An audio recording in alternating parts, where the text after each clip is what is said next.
Good afternoon, and welcome to the FEMA Region 2 Individual and Community Preparedness webinar series. My name is Allison Albright, and I am the Regional Preparedness Liaison for FEMA Region 2. I'm going to provide a few technical considerations before we begin. Today's proceedings are being recorded and captioned. The archived event will be available on the FEMA website in the coming weeks. You should hear audio through your computer speakers, so please ensure that your volume is turned up so we hear the proceedings accordingly. In the top right corner, we ask if you'd like to receive news and updates from Region 2. If so, please enter your email address and we'll be sure to add you to the distribution list. We will have a question and answer session after the presentation concludes. You'll see a Q&A pod in the lower right-hand corner. Please feel free to submit your questions about the subject matter there, and time permitting, we'll do our best to answer them. Finally, the PowerPoint presentation from today will be available for you to download in the file share pod as a PDF. You can click on the file and download it using the download button. With that, I'd like to turn it over to the Region 2 Community Preparedness Officer to introduce our speaker and today's proceedings. Do you know how long it takes for a first responder to get to your home? Is it longer than 5 minutes? A person who's bleeding can die from blood loss in 3 to 5 minutes. Good afternoon. I'm Debbie Costa, the Community Preparedness Officer for FEMA Region 2. On behalf of our team working to strengthen preparedness across New York, New Jersey, Puerto Rico, and the U.S. Virgin Islands, I'd like to welcome you to our preparedness webinar series.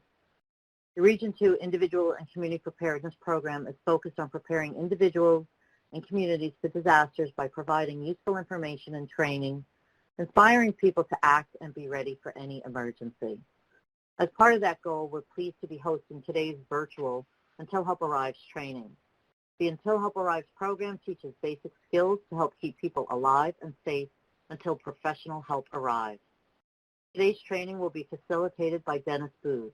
He is the Director of Emergency Management, Center for Emergency Preparedness and Response, and Community Training Center at University Hospital located in Newark, New Jersey.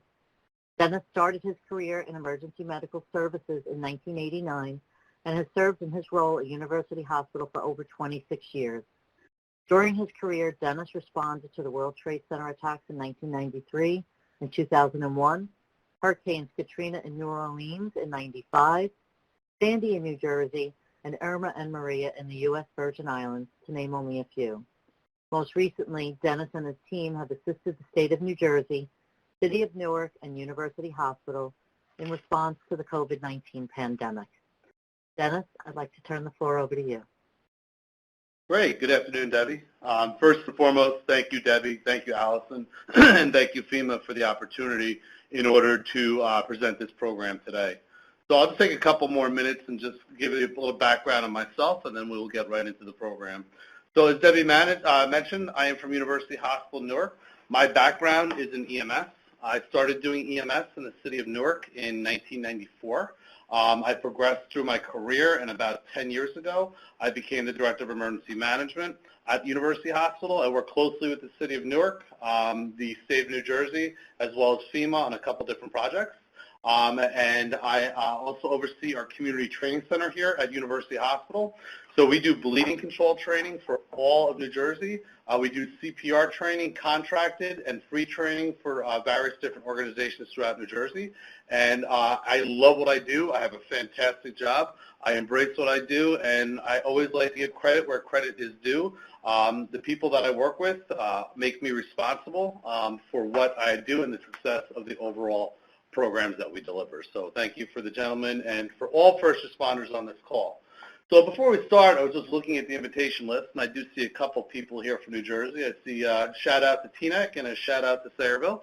Thank you for joining. I see we have people as far away as California, Texas, and Puerto Rico. So welcome to the call. Thank you for taking the training. And as Debbie and Allison mentioned, we will have a question and answer period at the end of the program. So if you want to type it in there or just jot something down, we'll have that option towards the end of the program. So first and foremost, I also see that there are a lot of people from CERT teams on the call and various different response teams on the call. Just as a reminder, you are a first responder, and we thank you for all you do. Whether you've been responding to the COVID pandemic or a hurricane or natural or man-made disaster, you know, you guys are the help. And that's the whole reason that this program was created, was what we're trying to do is we want to engage our community members in our overall response. So we do rely heavily on our first responders, but at the end of the day, before people even call 911, the general Q public is there, and you are our first responders. So by the end of this course, the goal is to make you more comfortable as a first responder, calling 911, moving a patient, doing bleeding control, and doing those things before you even call 911 and before EMS or the fire department or the police department actually gets there. So, when I was growing up, I was always told, if somebody's hurt, don't move them, step to the side, wait for the first responders to be there. We've learned a lot in the last couple of years, especially in the last 10 or 20 years with all the natural and man-made disasters that we've had in this country throughout the world, that if people apply the principles of first aid and relocating a patient and providing accurate information to 911, at the end of the day, that will save lives. So if you do that now, congratulations. Thank you for all you do. And if you hopefully, when you walk away from this program today, you'll encourage others to take this program, and you'll encourage others to go ahead and help out in the event help is needed. So I'm going to go ahead and advance the PowerPoint as we go here. Obviously, there won't be any breaks today, so my presentation will be about an hour and a half. If you need the restroom, you probably know where that is in your facility, as well as your emergency exits. And again, it'll be about 90 minutes, and we'll leave about 20, 25 minutes at the end for question and answer. The course does contain some graphic images. What we really want to do here is drive the point home, and there's a reason for the graphic images, which I'll explain as we go along. So before we get to them, if you do choose to turn your head, I completely and totally understand.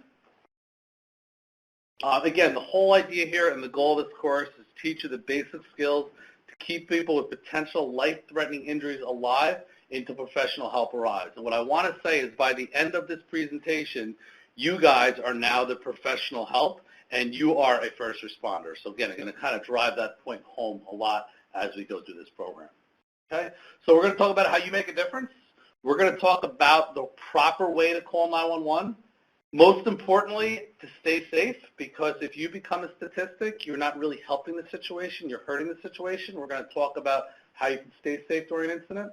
We're going to talk about stop the bleeding, positioning the injured, providing comfort, and at the end of the day, preparing for you to help. And we'll talk a lot about this at the end of the program as well, but this is just an introductory course for you, if you will.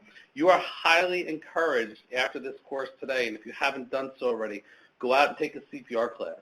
Go out and take a first aid class. Take a bleeding control class.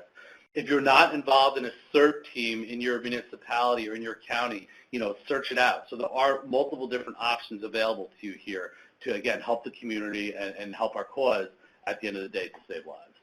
Okay? So our objectives, again, communicate with 911, stay safe, stop life-threatening bleeding, position the injured, and provide emotional support. I am not going to have a time today to play the videos, but as Debbie and Allison had mentioned, this PowerPoint will be available to you. So if you want to afterwards go ahead and play the videos in the program to give you a better understanding of the program, you're more than welcome to do so. But unfortunately, time will not allow us to do that today. Okay, so at the end of the day, and the goal of our first PowerPoint slide here is to, again, let you understand and make you understand and appreciate the fact that you are the help until help arrives. So your actions or your failure to react can really constitute how that patient's survival is going to be and what their ultimate mental and physical outcome is going to be. And I kind of alluded to this before. A lot of us were trained by our parents and by our grandparents years ago that if somebody's hurt, leave them alone, call 911, hold their hand.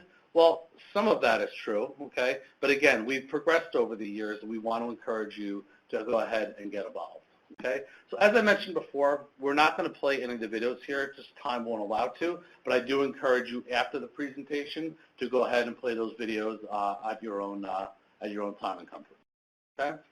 So at the end of this section, we want to state the steps you take when responding to an emergency situation. Be familiar with the different reactions you may have in a stressful event. We all react differently when we're handed stress, and how your body will react physically and mentally to that as well, okay? And understand how you can practice to improve your skills. So again, a lot of CERT team members here, a lot of first responders on this call this afternoon. the best way to practice the stuff that we're talking about today is by doing tabletop exercises, by doing physical exercises, whether it be CPR training or addressing a situation and practicing it before the situation is confronted to you, because you will be that much more comfortable in responding to it, whether it be individually or as a group. Okay? So again, we're doing this virtually today, so we're not going to be able to break up into small groups, but basically what we're going to do is I'm going to present you with a couple of slides just to kind of give you a feeling and what your reaction would be and how you would physically, mentally, and what your reaction would be if you were presented with the situations which I'm about to present you right now. So what I ask that you do is you kind of sit back to your computer for a second and you put your first responder hat on, or you put your office attire on for the day. You're headed out for the house, or for your work rather, or you're headed home for the day, and now you are Joe Q citizen, and you're presented with the situation which we're about to do. And what I want you to do is I want you to think about how you would react, what kind of information you would relay, and what your responsibility would be in these events were presented to you. So again, I present to you, you're driving home from work. I'm sure everybody has seen this at least at one point in their life of driving around, or multiple accounts depending on where you live and your travel conditions. But the slide that you have in front of you right now is a car crash, and what you see is a victim who is caught in a car as a result of a motor vehicle accident, rolled over. Most importantly in that picture, what you see is most likely Joe Q citizen, where he is there. He is holding the young lady's hand. He is giving her positive reinforcement. And most importantly, he is on the phone with 911. And he is relaying that information to the 911 dispatch center. So we're going to talk a lot more about that as we progress in the situation. But the point of this slide is, again, to kind of put yourself in this scenario and see how you would react if you were presented in this type of situation. These are some graphic images coming up. So the next 2 or 3 slides can be considered graphic images. And the reason that we decided to put these in the program is to really drive the point home. So, since COVID, we don't hear a lot about active shooters and trauma and man-made disasters like we did before COVID. The reality is these things do exist, especially if you've been watching the news recently. And these type of incidents are on the rise. So a perfect example of first responders and Joe Q citizens being on the scene first is the Las Vegas shooting. So I'm sure we remember that from a couple of years ago. Well, if you read the after action report, which is basically when the federal government, the state, and the county, and the municipality get together and they look at the response, they look about what went right, what went wrong, and what could we do in the future to prepare for a similar type incident. So if you look at the hospitals from Las Vegas and if you talk to the first responders and the trauma surgeons and everything else, they actually credit a lot of the fact that a lot of people survived the penetrating trauma from the Las Vegas shooting because bystanders did go in, they did provide first aid, they did do bleeding control, they activated the 911 system, and more importantly, took their shirt off, acted as a blanket. They made a makeshift tourniquet. They held the person's hand. They helped EMS carry them to the ambulance. So, again, all of our roles here when we're confronted with these type of situations and assuming that the scene is safe is to react. Because if we react, you make the job of EMS easier. You make the job of all first responders that much easier. Another one, dating back a little over 10 years ago, was that Boston Marathon bombing. If you remember, that was right at the end of the marathon. A couple runners were coming through. Some bad people with some very bad intentions released a couple of pressure cooker bombs, which did affect and cause penetrating trauma to a multitude of people near the finish line. I can tell you I spoke firsthand, and I have met with the folks from Boston EMS and the people that were first on the scene. We've met with them, we've exercised them, we've taught with them. We've taken some of our lessons learned from them. And the reason I'm telling you all this, again, is they emphasize the fact that when those people suffered those penetrating trauma and the burns and the bleeding and the blast injuries, so on and so forth, they really do credit the first responders that were there. And if you look at this picture, What you see are a couple cops that were there within the first couple seconds. You actually still see the smoke in this picture. This is fresh. But what you actually see are bystanders who were not affected or minimally affected by the disaster, down on their hands and their knees, doing bleeding control, comforting patients, treating for shock, so on and so forth. So at the end of this program, hopefully you'll be able to do the same. Okay? So a little activity discussion. Again, not that we're able to do it. I kind of did it as we went along. But we did notice in all of the situations, people were on the phone. They had their cell phones. They were calling 911. They were moving people from the injured area. Okay, assuming that they're moving people away from the danger, assuming it was safe to do so. They were providing care for life-threatening injuries. Again, that care can be bleeding control or it can just be holding somebody's hand. And they provide comfort to the wounded, which again, at the end of the day, all helps survivability of the people affected by the disaster. So again, if you're a part of a CERT team or if you're part of any community organization, I implore you within those organizations to exercise on these, to drill on these, to share these slides and share these programs, because at the end of the day, we're all first responders. All right? So there are different types of incidents. So you may have heard me before I mention a natural disaster. So examples of natural disasters are motor vehicle accidents, a motorcycle accident, a pedestrian struck, somebody with a chainsaw injury at home. Those are your typical man-made disasters that you see pretty much every day throughout all the United States. Some of the more rare ones, which we're not used to necessarily seeing, are, local weather events. Tornadoes, fortunately, don't happen every day, I guess, depending on what part of the country that you're in. Earthquakes, hurricanes, although they're not that uncommon, especially in the year 2021, they're there, and we need to be able to better respond to them. And again, another one that we talked vaguely about before was the active shooter.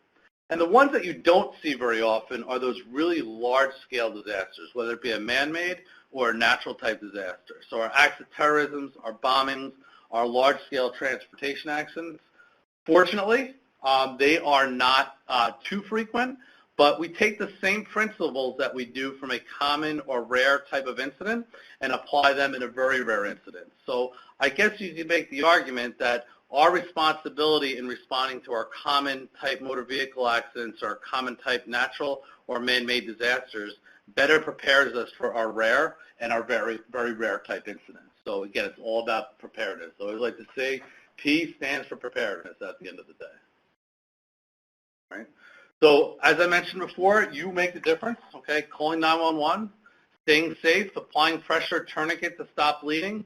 I'm going to talk a lot more about that in the bleeding control module. Helping the injured breathe by allowing them to position themselves. I'm going to talk a lot about that as well, and providing comfort. So these, again, are all things that you can do in order to assist first responders on the scene. Since we are on the topic of first responders, and having spent my entire career since 1989 in EMS, whether it be in an urban environment, a rural environment, or anything in between, the most common thing I get when I pull up on the scene is, what took you so long? Why did I have to wait so long? Do you know how long we're waiting? Do you know how many times I called? So a lot of you may ask yourself, what is a quick EMS response and what is a delayed EMS response? Well, during the pandemic of COVID, EMS systems and hospitals and healthcare workers in general were taxed.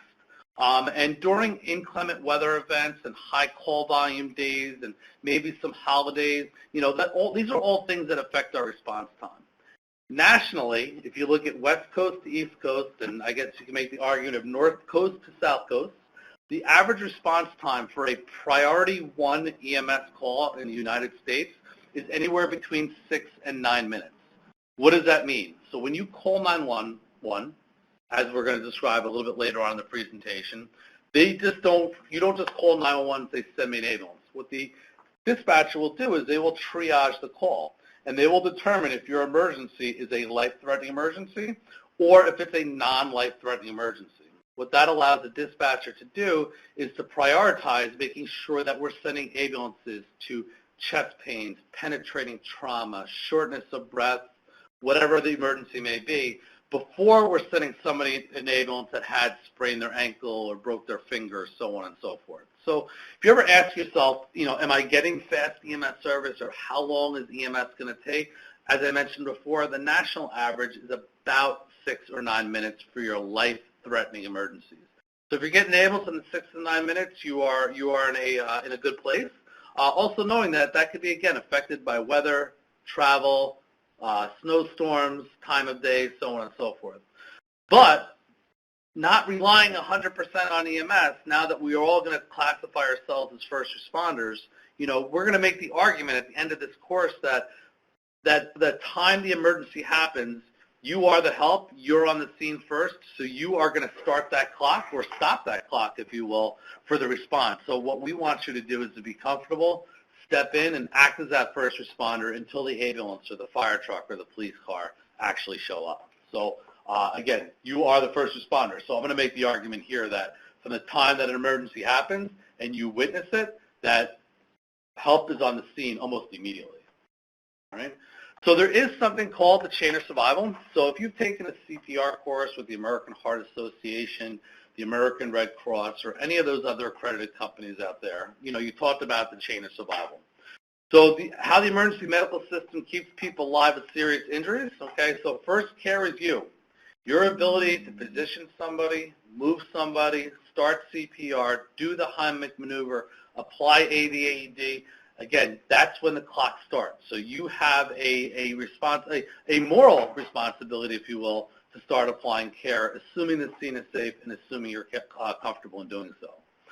Non-medical first responders are the next key, if you will, in the chain of survival.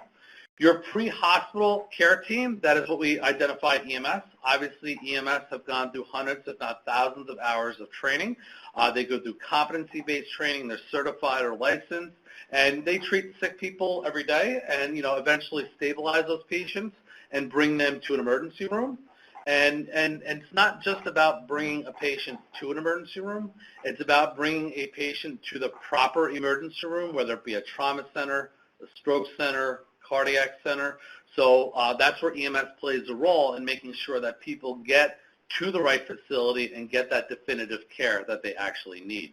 But again, the most important part of this PowerPoint slide is the first bullet that's there. It's that first care. That's you. The care that you provide in the first couple of minutes really determines how the trauma surgeon at the end of that chain of survival is going to be able to react. And if they will be even able to react if that patient is alive. So counting on you, again, to share this in your community and get your hands dirty, if you will, and help whenever you possibly can. So I'm sure all of you on the call at one point in your life, whether it was watching your son or daughter, choke on a lifesaver, or watching a car accident, or seeing a pedestrian struck, you've all been confronted with some kind of emergency in your life. And your body's ability to react to that and your physical ability to react to that really is determined on, the person, the incident that they've seen, whether they can relate to that incident. My father died because he was in a car accident, or my nephew passed away because he choked on a lozenge once. So these are all examples of things that are how you're going to respond to an actual incident, okay? So when a life-threatening incident occurs, what will you do? Will you boost the chances someone will help, okay, or cause someone not to take action? Again, these are all things that we need to consider as we approach an incident, or as an incident approaches us, okay? So people tend to help when the event is unexpected. If it's sudden and they didn't expect it, believe it or not, they tend to help a little bit more. If more than one person is injured, people, bystanders, tend to step up a little bit faster than none. They've experienced the event firsthand, meaning they've seen it. If they believe they can help, if they recognize an immediate threat to life that appears to be getting worse by taking some basic training like you're going to get today, and encourage you to take after today's class, okay? And if they can empathize with the injured. Those are the people that tend to react and help. The people that tend to not help assume professional medical responders will arrive quickly and take action. As I mentioned before, I've been doing EMS for, 30 years. I can't tell you how many times I would pull up on a scene and people would say, well, I wanted to help, but I was afraid I was going to cause further harm. or I haven't received training. You know, what I've always said to myself, well, you don't need to have medical training by holding somebody's hand, by putting a blanket on them, by controlling bleeding, by doing compression-only CPR. So as I like to refer to myself as a professional first responder, you know, many times in the emails to my partner, we would say to ourselves, like, you know, why wasn't that person doing chest compressions? Why weren't they doing bleeding control? You know, why weren't they doing the simple things? Very rarely would I ever say to my partner, like, hey, I wonder why they did that. You know, we'd always question why they didn't do something, okay? But we never question why they did do something, because their intent there is to do something good for those positive outcomes, right? They feel they don't know how to, and some people are afraid. And why they're afraid, you could go on for hours discussing why somebody is afraid. At the end of the day, some people are afraid of lawsuits. You know, they've watched a movie or they heard of a lawsuit or they saw a commercial for an attorney form that, you know, they're going to be sued as a result of hurting somebody. Just so you know, you're covered under the Good Samaritan law. So as long as you're acting in good faith, in your scope of practice, you cannot and you will not be sued for acting in good faith. You're covered under the Good Samaritan law. Please go out and help people. You promise you will not be sued, okay? And other people are just afraid of bloodborne pathogens, airborne pathogens, and I get it. In the year of 2021 with COVID and the talk of Ebola again in Africa and all the other things that are out there, you know, I understand that you're afraid, but we'll talk later about building a personal kit which will be able to give you the ability to respond and stay safe, and also recognizing the chance of coming down with a bloodborne or an airborne pathogen as a result of a contact with a patient is extremely low. So again, don't be afraid to go out there. Don't be afraid to get your hands dirty and help out. You're doing the good for your citizens. All right. So diffusion of responsibility. Okay, somebody has to act. So it just takes one person, and there's actually a very cool video associated with this PowerPoint slide, which again, I encourage you to check it out later on. So this was a motor vehicle accident involving a motorcycle. Extremely long story short, motor vehicle accident, motorcyclist hits a car, motorcycle winds up going partially under the car, ignites the car. The gentleman who was on the motorcycle actually became wedged under the car as the car and the motorcycle became engulfed in flames. So for a couple of seconds of the video, you see people kind of freeze because they can't believe what they saw. And I can tell you as a first responder, there's been a couple times where I saw something and I also froze because that's human nature, okay? But all it takes is one person to step forward, and once that first person breaks the ice, you'll see people will follow and they will come in and they will help you. So the reason I'm telling you this is be that first person. Assuming the scene is safe and assuming there's no threats to you, be that first person, break in there and get involved. When multiple people witness an emergency, everyone assumes that somebody else will help, and everybody also assumes that somebody else called 911. Okay, the first thing that we're going to do, we'll talk about it as we go along, is remove the victim from danger and activate the emergency response system by calling 911. That first person to step forward often triggers a supportive response from others. I have seen this multiple times in my career where there's people standing around and nobody acts, and that one person didn't step forward, so nobody else was comfortable doing so, and nobody did. And I saw other incidents where, to be honest with you, there were too many people, okay? I would rather see too many people than not enough people, right? So impacts of stress, right? So in emergency, you'll experience physical and psychological effects that may include distortion of time, thinking that you called 911 an hour ago, but in reality it was only 3 or 4 minutes ago because time is kind of stopped and stood still, all right? Your assessment loop will be denial of what happened. You'll be deliberating what happened. You'll be questioning your actions and the actions of others.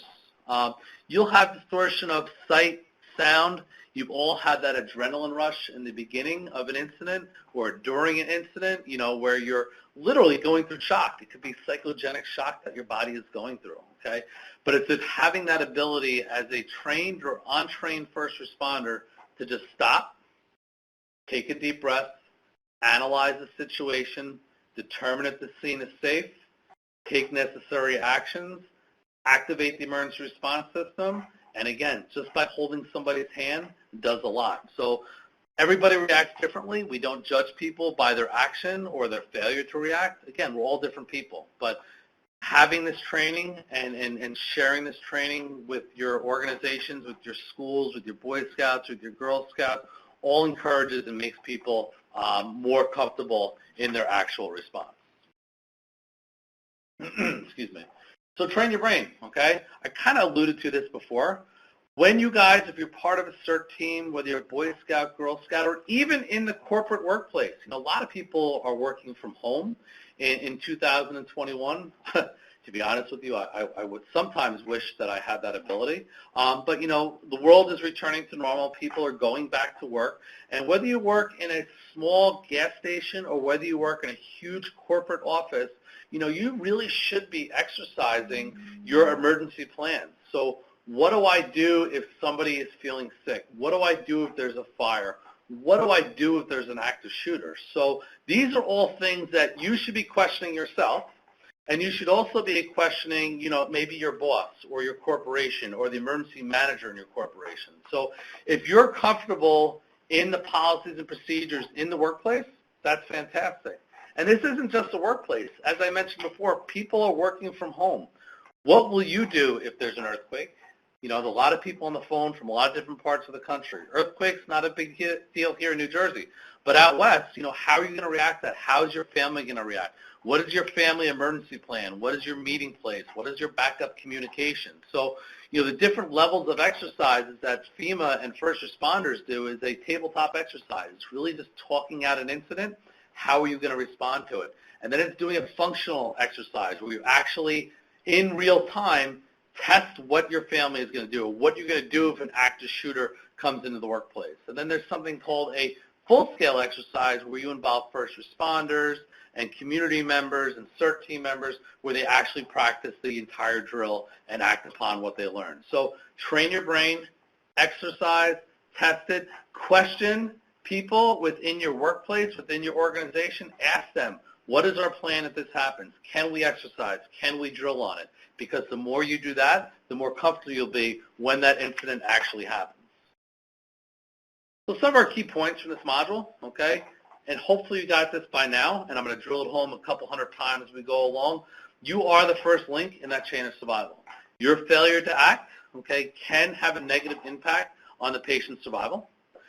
Stress can significantly affect how you respond. Again, having that ability to stop, take a deep breath, exercise these types of situations, read your plans will better help your physical and mental response to incidents.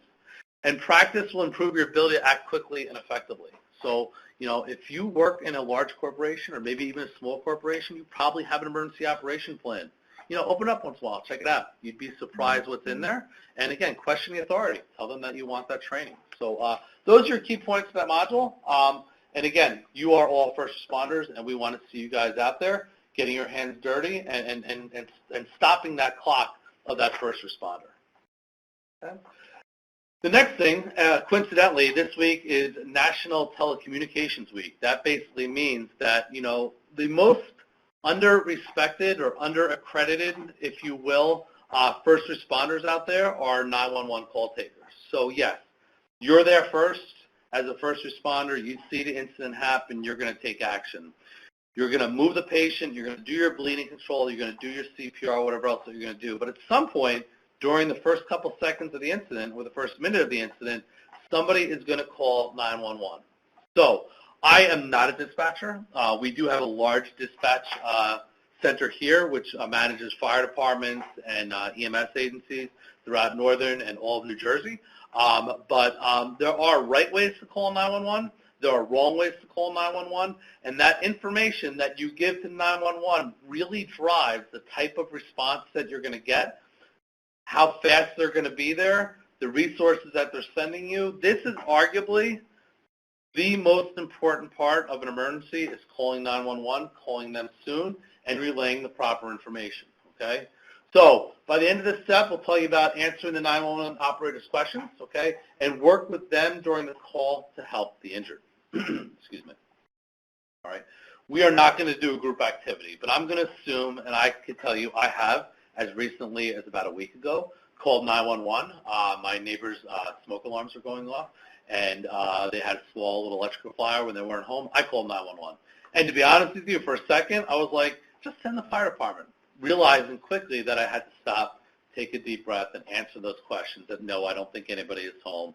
No, I can't access the house. These are just things that you need to think about that we'll talk about, okay? So if you call 911, what was your demeanor? Again, I have been on both sides of the 911 spectrum. Were you calm, or were you yelling on the other end of the phone? So again, the information that you relate to that 911 dispatcher and your demeanor really, really affects the responders and the type of response that you're going to get.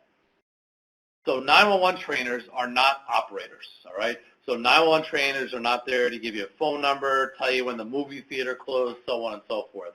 911 operators in the year 2021 undergo a lot of hours of training, exercising. They have to be certified to answer 911 calls, to answer medical questions. So they are highly talented, highly trained, and highly motivated people, which, again, they are that first arm of the response for first responders, okay? So they help you. You're the eyes of the 911 dispatcher. So you're painting a picture for that dispatcher. So it's having the ability to paint that picture in a calm, cool manner to the dispatcher. What that does is that allows the dispatcher to take that same picture that you painted and provide it to the fire department or the police department or EMS that are actually responding to the call. So your 911 operators are highly trained, will help you assess what is going on. They will also help you take appropriate action. They can tell you how to do bleeding control. If you haven't taken a CPR course and you procrastinated about it, or somebody is choking, you don't know how to do the Heimlich maneuver, the 911 dispatcher will give you that just-in-time training, and they will stay on the phone with you the entire time. Heck, if you've never delivered a baby before and there's a female that's pregnant and 9 months pregnant and her water broke and she's crowning, they will give you directions on how to deliver a baby. So, again, they'll do all of this while being as safe as possible, all right? It always helps to call. Don't assume someone else has already done so. I hate to, pat myself on the back or toot my own horn too much in this presentation, but many times I would pull up on a car accident and they'd be like, hey, we called 20 minutes ago, we called 30 minutes ago, and we look at our online system and go, well, we only received the call like 5 minutes ago, and people would start looking at each other going, hey, I thought you called 911. No, I thought you called 911. Well, Joe, I thought you called 911. Turns out nobody actually called 911. So, that if you take an American Heart Association course before or a CPR course, they have you check the scene safe, call 911, get an AED. If you're there and you have taken the responsibility of running the disaster or initiating the disaster, tell and point to somebody and say, hey, call 911 from your cell phone. Don't assume that somebody else has done it. All that is going to do is that it's going to delay the response. All right? So there's another audio clip here, which we're not going to have the opportunity to play here, but I encourage you to listen to the audio clips and listen to the demeanor of the call takers and the people calling 911 in these calls. The more panicked you are and the faster you talk, the slower you are going to get a response. So there's one example here of a, if you will, how not to call 911. And there's another example up here on how to call 911. And you'll see the demeanor of the dispatcher and the call taker and their ability to comprehend that information and stay on the phone with the caller is second to none. So, again, I encourage you to check these out. Hey, go to YouTube. There's some very funny 911 calls, and there are some informative 911 calls. So there's there's a lot of good information out there. Check that out on your own time, please. Right? So before you call the 911 operator, okay, keep calm and follow directions. I always like to say, even here in the world of first responders, and I oriented and I've done EMT programs, and I did orientation for 10 years of people starting our EMS system. And, I always used to say to them, before you pick up the radio, before you call for help, before you do anything else, stop for a second. Take a deep breath. Think about what you're going to say before you say it. And at the end of the day, the 911 operator has a card. And they have a card system. I mean, nowadays in 2021, they're computer systems. but it literally has a menu for them. So if you say, I have somebody that's unconscious, it's going to give that call taker the directions on what for them to do and for them what to tell you to do, and the EMS service that they're actually going to send you. So the questions they ask help send the right resources to the right places. Okay? Depending on the situation, they will give you specific instructions. Follow their lead and let them coach you through the situation. Don't call 911 and say there's a guy laying on the corner and hang up. Okay? Stay on the phone with that 911 dispatcher, because they will give you proper medical advice on what to do, how to do it, when to do it, and they'll tell you when your resources are coming. And most importantly, you can also provide updates to the dispatcher, like, hey, the patient is now breathing, or the baby is now out, or something else like that. So again, you're being those eyes and those ears, and you're painting that information to the actual people on the scene. So stay on the call, take a deep breath, listen to that 911 operator, and they will direct you accordingly with the proper level of response. Okay? So common questions that your 911, common questions your 911 dispatchers are going to ask you, okay? Just because you called 911 and said you live at 123 Main Street may not be enough information, because 123 Main Street may be a multifamily house. It could be an apartment complex. It could be a business. So questions that you'll most typically be asked is, where in the building is the victim located? Is there a room number? Are there any landmarks? So, landmarks aren't necessarily used for a building, although they can be. But if you're out in rural America and you're on the side of a highway and you're at a mile marker on a highway, or if you are by a gas station, or if you're by a power center or something like that, giving those landmarks, all that does is that helps EMS respond faster, not just EMS, all first responders, so they can find you easily and quickly. So again, make sure you provide and paint that picture for the dispatcher and for your first responding units. They're going to ask you the type and severity of life-threatening situation. Okay, they're going to want to make sure that, again, if they have shortness of breath, if they have major bleeding, if they're having chest pain, if they're unresponsive, that is going to bump them up on the priority list and make them a priority 911 response to make sure they get the appropriate resources first. What a lot of you may not know are there are different types of ambulances. Whether you're in New Jersey, California, Utah, or anywhere else throughout the country, there are basic life support ambulances, there are advanced life support ambulances, and there are intermediate life support ambulances.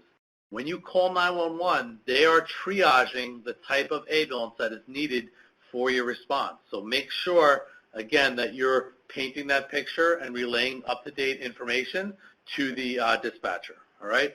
Any safety concerns, like if there's a motor vehicle accident and there's a fuel truck that rolled over, or if there's ice on the road, or if there's power lines down, make sure you tell the dispatcher, hey, when EMS or the fire department or police department pulls up, let them know that the area surrounding the incident is icy, or there's a power line down on the car, or there's fuel leaking from the vehicle.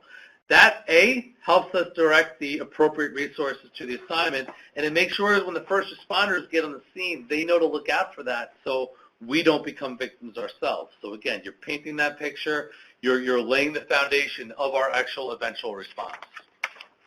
Excuse me. All right, so I'm going to give you a really quick scenario, and I'm just going to kind of talk through it, if you will, because we don't have the opportunity right now to talk through it, although we can at the end of the presentation. So here is an example of a scenario for you, okay? So this is a car, which obviously is overturned. It looks to me to be in a very rural area. There's no buildings around. I don't see any kind of street lights, so I do see what appears to be farmland.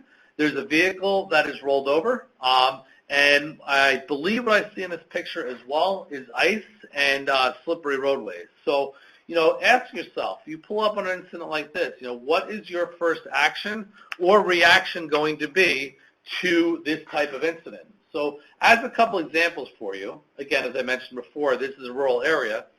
As you're looking around the area and as you're calling 911, all right, look for mile markers, or maybe if you were driving, ask, like, hey, the last exit I passed was 145 on the Garden State Parkway in New Jersey. These are all landmarks, okay, to help first responders find your location. Any nearby road signs, direction of travel, all right? Other things that you want to provide to the dispatcher is the car position. Don't just say there's a motor vehicle accident. Tell them there is a car that is rolled over and is laying on the hood. That's going to help the fire department send the appropriate rescue resources or EMS resources, all right? The number of cars involved is also significant to the incident. A one-car motor vehicle accident, yes, it can be life-threatening and it can be dangerous, but a one-car motor vehicle accident, chances are your number of victims is a lot lower than a two-car motor vehicle accident, all right? Assess the patient, approach the patient. Don't be afraid of the patient. Go up to them and ask them, hey, are you okay? You're triaging the patient. The same thing an EMT or a paramedic would do when they pull up on the scene is, you're determining, are they awake? Are they talking? Are they in pain? Are they breathing? You could pretty much determine that within the first 10 seconds of talking to somebody. In fact, within the first 10 seconds of talking to somebody, you can pretty much ascertain whether they're critical, whether they're kind of sick, or whether they're not sick at all, just by determining their mental status and how they react to you. Also, any kind of potential hazards. If you notice this vehicle rolled over, and as I mentioned before, you notice there's ice on the roadway. You notice that there were power lines down on the motor vehicle, or if you notice gas was leaking from the vehicle, these are all things that you need to triage. Do I take the patient out? Do I need to tell the first responders? But make sure you relay that information. Again, paints the picture, sends the appropriate resources, and your eyes on the ground, folks. Without you providing this report, by calling 911 and hanging up and saying there's a motor vehicle accident with a rollover, doesn't paint the picture and doesn't give the providers the right resources. And all that's going to do is that's going to delay the response and have a negative impact on patient outcomes at the end of the day. So please get out there and help us relay that information. Oops, sorry, accidentally went one slide too far. So always call 911 as soon as possible. The only time you're going to delay calling 911 is to move a victim, all right, or to to do bleeding control or remove somebody from imminent danger. And I'm going to talk a little bit more about that later on. We live in the year 2021. Fortunately, or I guess depending on when you live or where you live, unfortunately, there's always somebody else around. So as I mentioned during my presentation, tell that person, pick up their phone and dial 911.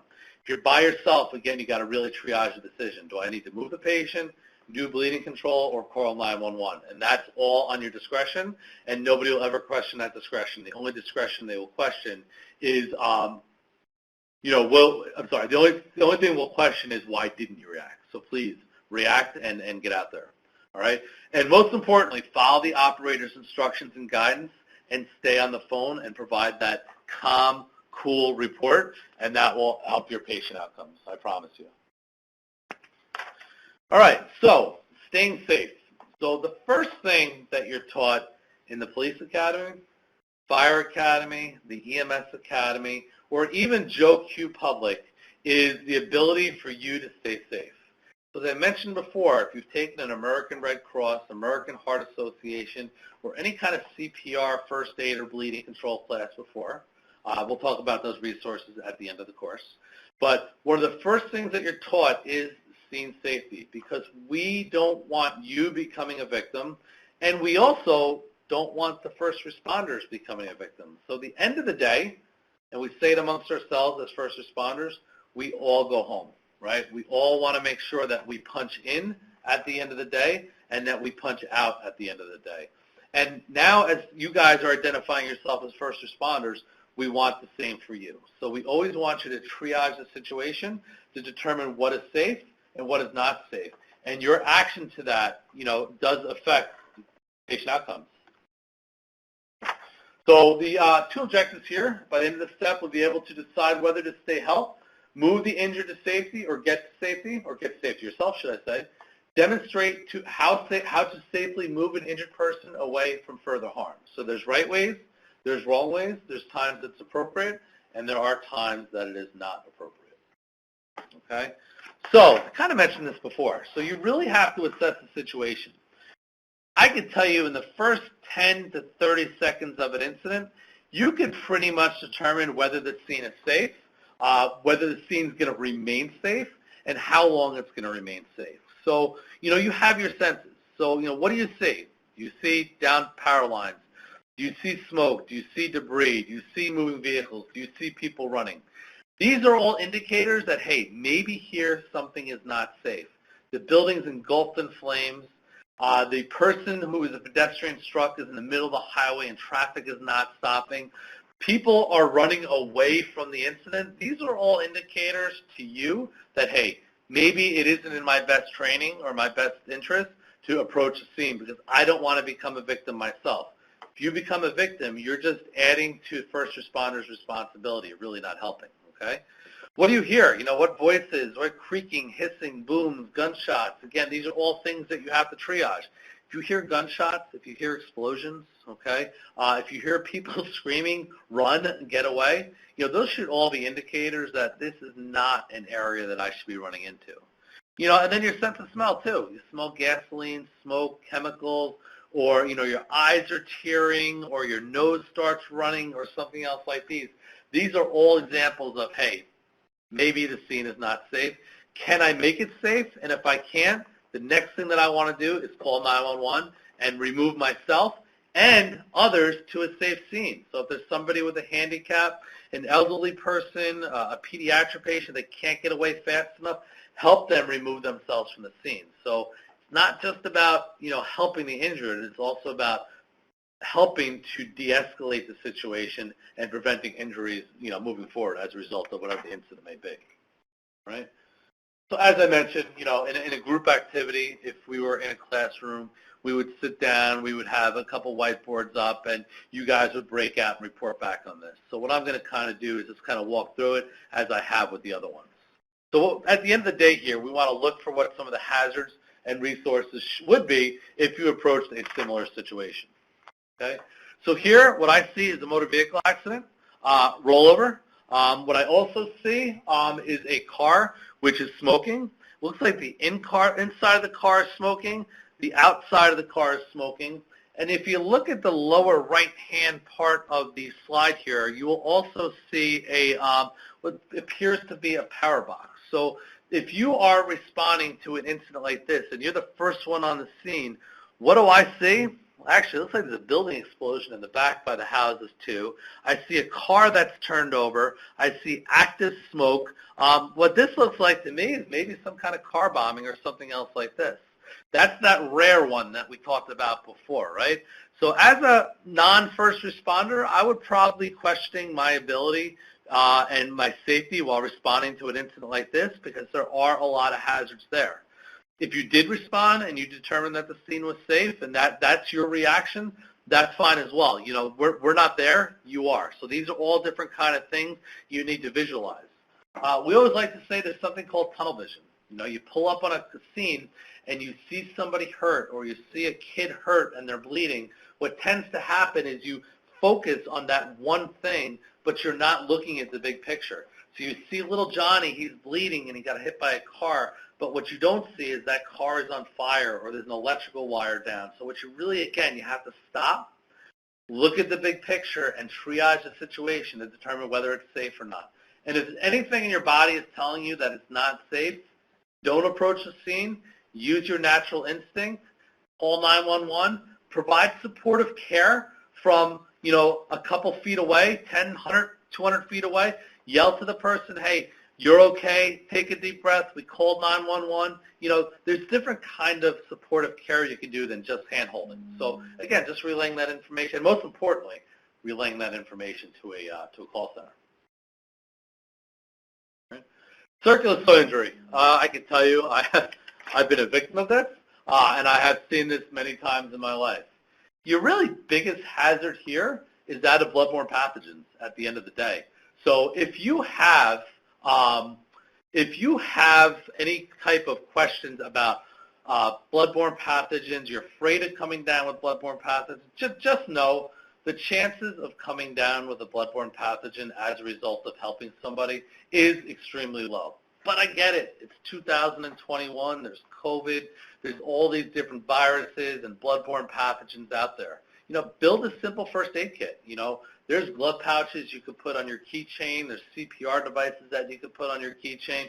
But you should have the ability every day to provide basic home-type care with a response bag you have in your house, your car, your CERT team, or anything else. So circular injury, if you have proper bleeding control techniques and devices and training, you can do proper bleeding control on a patient like this. Not a big deal. Motorcycle accident. These tend to be, motorcycle accidents usually tend to have very negative outcomes. I am a bike rider myself, a bicycle and a motorcycle rider. I have actually been the victim of a motorcycle accident, should I say. So, your atypical motorcycle accident, your biggest concern is patient safety, making sure the vehicle is not leaking any kind of gasoline or anything else like that. And really, the only other thing we're really going to worry about on a trauma like a motorcycle accident or even a bicycle accident is C-spine precautions, which we're going to talk a little bit about later on. So if I pulled up on a guy like this, I would definitely be down on my hands and my knees. I would be holding his hand. I'd be assessing them, calling 911. There's really not much of a threat here. I guess you can make the argument the only threat here are those vehicles that I'm not sure if they're parked or if they're on part of the street, just making sure that you're not stepping into traffic or, using one of those vehicles to help block the scene for you. Here's another example, which is a bicycle accident. What you do see in this picture is a lot of blood. We kind of talked about that before. Blood really shouldn't prohibit your ability to help the patient. If you don't, again, we're not going to judge you because there are different ways that you can help the person, verbally, emotionally, holding their non-bloody hand. But pretty much your biggest concern here is making sure that car is secured. You're on an open roadway. The good news is that gentleman was wearing a helmet. That's kind of an indicator for you that, hey, maybe he'll be in better shape than the person that would not have been wearing a helmet. And again, basically here it's your concerns for bloodborne pathogens. So, if you have any concerns about bloodborne pathogens, Google it. Talk to any medical professional. If you came in contact with any kind of body fluid, the best thing to do is just wash your hands with soap and water. As long as you don't have any broken skin or it hasn't gotten into a mucous membrane in your eyes, your knee, your nose, or anything else like that, you should be okay. So please don't let that be the reason for not helping somebody. And again, at the end of the day, make sure that you have some kind of first aid kit with you at all times. Right? So a couple things we noticed. Oops, sorry about that. A couple things we noticed here about the car crash. We talked about it. The soil injury, the motorcycle accident, the bicycle struck. We kind of talked through this. We have an idea of what we needed to look for, what our comfort level was. And, again, if you're asking yourself right now, like, I wouldn't touch that patient because they have bloodborne pathogens, or I'm afraid because of their C-spine precautions and I don't want to paralyze them, what you really should be doing is taking a CPR course, taking a bleeding control course. Call your local chapter, the Red Cross, the American Heart Association. They can train you often for free on these type of incidents. So definitely, go ahead and answer those questions. All right, very good. All right, cool. So before taking action, okay, I mentioned this before. You have to triage it, and you have to use your best judgment. Your judgment maybe did it better than my judgment or worse than my judgment, and it may be different from my partner or your partner. At the end of the day, we're not going to judge you, okay, but you do need to make that decision on what you're going to do, whether you feel safe or whether you don't feel safe. So if you feel safe and you've triaged a situation and you think by staying there, by holding their hand, by doing whatever else that you need to do is going to benefit them, absolutely 100% stay with the patient. If for some reason during your time you're staying with the patient, the scene became unsafe, if you can drag that patient to safety, which we'll talk about in a couple minutes, most certainly, please do so. If the situation became violent or unsafe and you needed to leave the victim, this sounds, this sounds a little abrasive, but they're already a victim, right? We don't need another victim. So again, you've got to kind of triage that situation. So if you're there and the scene becomes unsafe and you don't want to stay, just leave. Again, you can communicate that patient behind a wall or from 100 feet away or something else like that. Okay, so again, triage the situation. So if you do not feel safe, okay, can you move the person? If you can move them from that unsafe scene, do so, okay? If you're going to hurt them as a result of moving them, and they would have become, if they would have died or become more injured as a result of leaving them there, get them out, right? So, say, listen, I'm going to move this guy. I may paralyze him. I may make his bleeding worse. Well, then so be it. If he was going to die, or he or she was going to die as a result of staying there, then you're not doing them any good. So again, all you have to do is look at the situation, all right? So if you can move the person, definitely move them. Take the injured person out of harm's way. And if you don't feel safe, and if that little birdie is signaling something to you that something is not right, or your arm hairs are standing up, or just something in your brain is telling you the scene is not safe, I don't belong there, you probably don't, okay? Remove yourself from the area, communicate from distance away, call 911, and any kind of supportive care that you can do from a distance, please definitely do so. So how to move the injured? At the end of the day, there is no right or wrong way to move a patient. But what you should do is you should rely on the help of other people around you. You're not by yourself. And I talked about this at the beginning. If you act quickly and if you jump in there, I promise you other people are going to do the same, all right? To use things around you to help move victims, blankets, make excellent dragging devices. Putting a person in a chair that may have a broken leg and having somebody grab the top of the chair and somebody grab the leg of the chair and carrying the person down the stairs or something else like that. There are a whole bunch of different types of moving devices, which I'll actually cover momentarily, on things that you could use, okay? But the reality is, look around you. If you look at some of the videos from 9/11 and the various different active shooters that have happened throughout the country, people use doors. People use car doors, house doors. They're using blankets. They're using chairs, plywood, whatever they need to do to move the victim. So, yes, you have to be a little creative because you don't have a stretcher and you don't have an EMS carrying devices. But you can be very, very effective by, A, just picking the person up, picking them up like you would pick up a baby. You could do the shoulder drag, assuming you have the upper body strength to do it. Put the person over your shoulder, drag them out. The chair picture on the lower right-hand corner is another perfect example of how to move somebody that has a inability to ambulate or a lower extremity injury. Log carrying people, but I can tell you, as long as you're not dragging across pavement or you're not dragging across concrete, a blanket or a large jacket, putting that person on it and dragging them is the best way to move a patient. It's effective, and to be brutally honest with you, we do it in the hospital world, and we do it in the EMS world. It's called a blanket roll. We put people on blankets, we move them from one stretcher to another, onto a C-spine board or anything else that needs to be used. It's a very effective means of carrying a patient. At the end of the day, if you have to grab them by one arm and pull them out, definitely do so, because now you've determined that the scene is not safe for them and you want to get them out of there quickly and effectively. All right? So use your senses. When you can, move the injured patient away from harm, using others to assist if possible, okay, and use your best judgment. You're the help until the help arrives, right? That's the name of the program. All right, so we're not going to take a break. We're going to keep moving along here because I have about another half hour, which puts me in a pretty good place for bleeding control. So bleeding control. If you haven't had the opportunity within your CERT team, within your municipality, or anywhere else, I actually encourage you, there's a 1-hour program. It's called Stop the Bleed. So after the program today, if you just jump on Google and go to stopthebleed.org or just type in Stop the Bleed, there are a copious amount of resources available to you for stopping the bleed.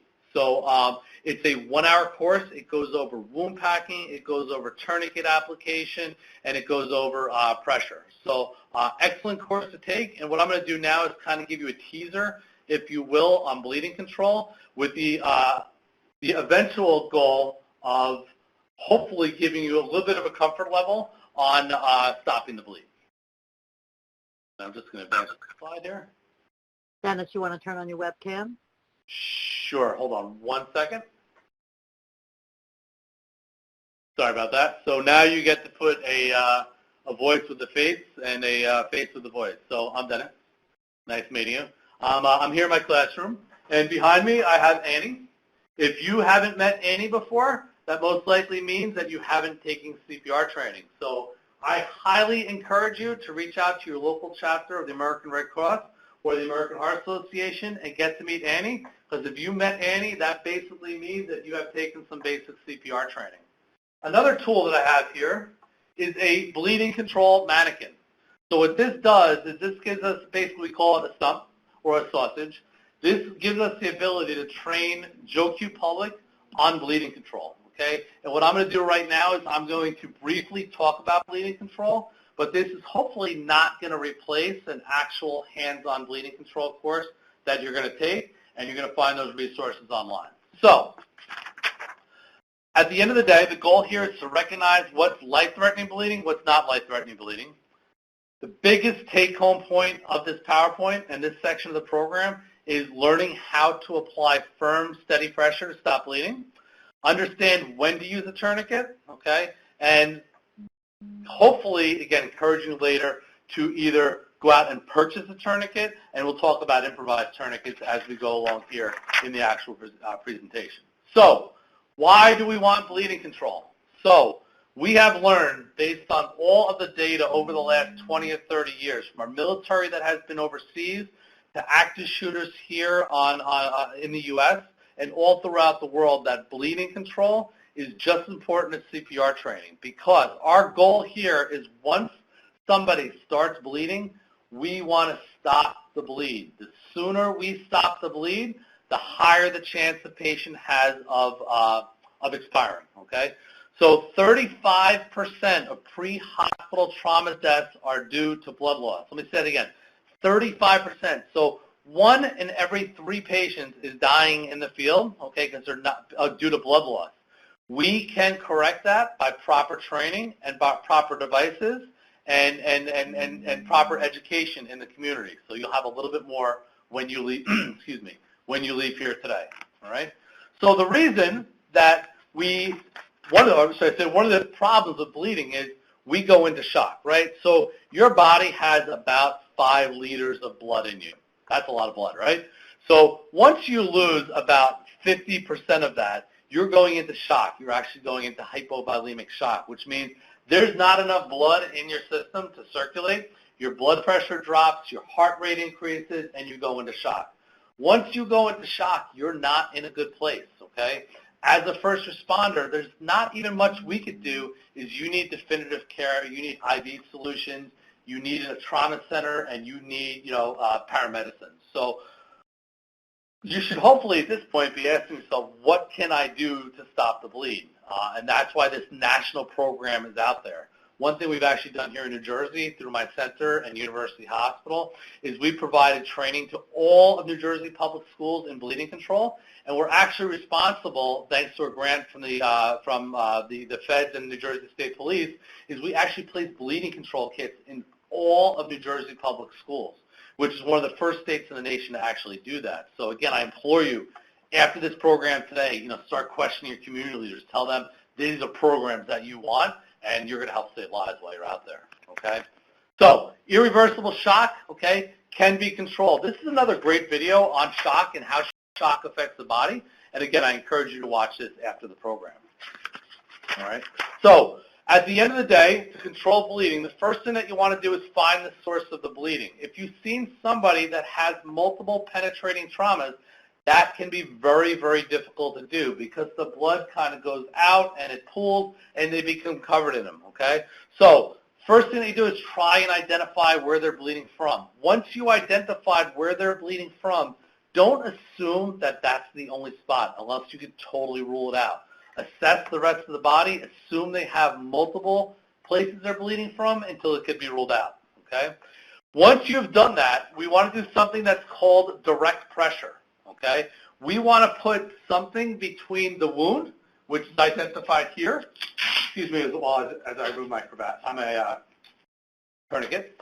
So what you want to do is you want to identify where the wound is. If possible, and if you have them, yes, put on gloves, okay? If you don't, put something between you and the wound. This could be a Dunkin' Donuts wrapper. This can be a piece of saran wrap, aluminum foil. It could be a T-shirt. It could be a sweatshirt. Put something between you and the person, okay? Because at the end of the day, you know, that's what's most important, okay? So we want to apply a firm, steady pressure directly on the source of the bleeding, okay? We want to push hard to stop or slow the bleeding, even if it's painful to the injured. This is the only medical course and the only course that you will ever take where I am telling you, yes, you want to hurt your victim, because you'll know you're doing proper bleeding control if your patient says ouch. Because one of the biggest mistakes that people make when they apply pressure is they're not applying pressure hard and deep or long enough, okay? So you'll know you're applying deep pressure when your patient says, ow, that hurts, okay? If you've taken a CPR course before, okay, you know that you were taught to interlock your hands, okay, to get adequate compression on the victim's chest or on Annie's chest, okay? If you're doing bleeding control, you cannot effectively do proper pressure with one finger like you would do if you cut yourself shaving or something else like that. Really should be taking your CPR hands, okay, and applying a hard, deep pressure to your patient and maintaining that pressure and never removing that dressing. Again, almost to the point where the patient says, ow. So as your mother taught you, okay, and as your grandparents taught you, the most effective way to control bleeding is maintain pressure and never remove that dressing, okay? We are never going to release pressure to see if it stopped bleeding. You all know what I'm talking about because you've done it before. You've cut yourself shaving, you cut yourself while cutting up a tomato at home, and every 2 or 3 minutes you're peeling off that napkin, and you know if you just left that napkin on there for 10 minutes, it would control bleeding. Same process here. Once you apply hard and deep pressure, maintain that pressure on there until EMS arrives, okay? EMS will come in, they will assess the situation, and they will take over treatment for the patient moving forward. So tourniquets. Tourniquets are a very popular topic. Depending on how long you have been invested in CPR or first aid training, whether you took a course 30 years ago, 20 years ago, or last year, tourniquets have been a very controversial topic. All I can tell you in short, in the amount of time that I have, is we are now pro-tourniquet. We want everybody to have a tourniquet. We want tourniquets installed in all public places, and we want Joe Q Public to be trained on the use of the tourniquets. Tourniquets are super simple. There are a million different makes of tourniquets out there. The one I'm holding right now is called a cat tourniquet. It's blue, which identifies that it is a training tourniquet. So at the end of the day, okay, you could go on any kind of retailer, you know, Amazon or wherever you buy your product, and you can find tourniquets. A bad tourniquet is better than no tourniquet. And yes, you can make an improvised tourniquet, which I'll talk about briefly, okay? So tourniquet is just a way, okay, to stop the blood flow distal to wherever the injury actually is, okay? So if I'm bleeding in my arm here, I am going to apply the tourniquet with something that we call high and tight, okay? So whenever applying a tourniquet, tourniquets are only applied to arms and to legs. We're not putting a tourniquet on our neck, right? We're not putting a tourniquet around somebody's waist, all right? We're only applying a tourniquet to the arm and to the leg. And the take-home point, because I know you're all going to go back and take a bleeding control class after this if you haven't done so already, and if you haven't, we'll give you the resource to do so. The key to a tourniquet, okay, is taking the tourniquet and sliding the tourniquet all the way on something we call high and tight. So even if I'm bleeding on my lower arm or even if I'm bleeding on my upper arm, make sure that the tourniquet goes up high and it goes on tight, okay? So the proper way to apply a tourniquet is to pull your tourniquet up on your arm or all the way up on your leg, okay? We're going to apply the tourniquet as high as we can. You can apply over a shirt. you can apply over a long sleeve shirt. If they're wearing a bulky jacket or something else like that, and you have the time, it is in your best interest to go ahead and take that off, okay? Not a game changer. If you can't do it, so be it. Apply the tourniquet over anything that you can, okay? Once we apply the tourniquet, okay, we're going to basically, as tight as we possibly can, we're going to secure the tourniquet around the arm by marrying up the female part of the Velcro to the male part of the Velcro. And what really separates a homemade tourniquet, which you may think of with shoelaces or something else, and a commercial-grade tourniquet, is something called the windlass, okay? This is basically what applies the pressure. So when I apply this to my arm right now, I tied it tight, but I still have blood flow, okay? This windlass rod, or this rod, what this does by spinning it, okay, what it actually does is it tightens down on the arm, and now, I'm not going to do it all the way because it's not in my best interest to do, okay, but as I spin this, it's making that tourniquet tighter, tighter, and tighter. And what it's actually reducing blood flow from here, distally or lower, okay, which should hopefully stop all of the major bleeding, okay? We are going to turn this rod, and we're going to watch the blood flow. We're going to turn it until the blood stops. As soon as the blood stops, stop applying the tourniquet, secure the tourniquet to the arm, okay? Document the time that you put the tourniquet on, and just monitor the patient for signs of shock and bleeding after you have applied the tourniquet. The same rule would apply if you're applying a tourniquet to your leg. The only difference is you would go high and tight, same exact process. Okay? So I kind of went through this before, okay? But the anatomy and physiology, if you will, of a tourniquet, okay? Pull the strap to the buckle, secure the rod. If bleeding doesn't stop, you can place a second tourniquet. I've heard very few stories where somebody's had to apply a second tourniquet. So if you apply your tourniquet and you notice that the person is still bleeding, make sure that you bear down on this windlass rod all the way. If you're not able to stop bleeding control, you can take another tourniquet, apply it just below your first tourniquet, okay, and do the same exact thing until bleeding control stops. Typically, after applying one tourniquet, unless they are on blood thinners or have other coagulation issues, if you will, you should be able to stop your bleeding control within the one tourniquet placement, okay? The other key to a tourniquet, folks, is once you apply a tourniquet, you never remove a tourniquet, all right? And I kind of go back to what I said before. You cut yourself shaving, you know, you're always taking that toilet paper or that tissue off your face, right? And you know if you just left it on there, the bleeding would eventually stop. Same principle here, okay? Once you apply a tourniquet, never remove it. The tourniquet is going to be very uncomfortable for the patient. What that tells you is that you did your job in applying the tourniquet the right way. So this is the second time in a course where I could say hold direct hard pressure. It should be uncomfortable for the patient. And this is also, I'm telling you, that when you apply a tourniquet to a patient, it should be very uncomfortable for the patient. Don't loosen it. Don't take it off because you feel bad for the person. You have undone all of the good things that you have done anatomically for that patient. They're going to bleed again, and chances are, after that, you're not going to be able to stop their actual blood flow. So please, once it's there, leave it there. EMS will come over. If they feel it's necessary to take off, which to be honest with you, they probably won't, they will do so, and then they'll bring them to the trauma center, and if appropriate, take off the tourniquet when it is appropriate, okay? Makeshift tourniquets. So makeshift tourniquets do work, okay? Typically, a lot of people think of a makeshift tourniquet as a shoelace or a piece of rope or something else like that, or maybe a lanyard or something equivalent to what I'm wearing. If you are going to make a makeshift tourniquet, ideally, you want to make sure that it is something sturdy, like a belt, okay?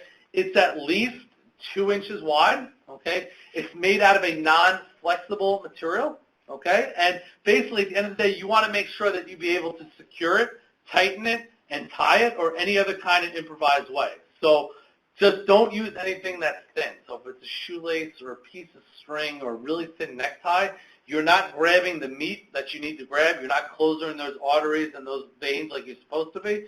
Just make sure it's something thick. Most belts are at least 2 inches thick and work pretty well. And to be honest with you, most people are, have the belt available somewhere to them. Okay. So key points at the end of the day: apply firm, steady pressure. Okay.